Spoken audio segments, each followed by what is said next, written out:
घेऊन शिजार ताजा ताजा दादा ताजा ताजा चिकना चिकना म्हावरा माझा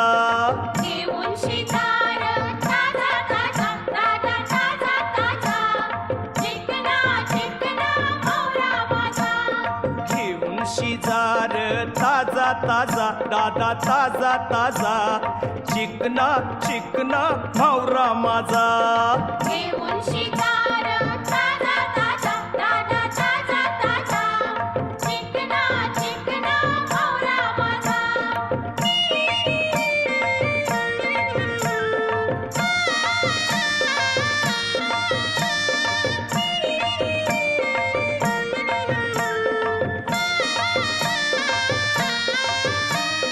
विश्वास ठेवर सांगतय नक्की या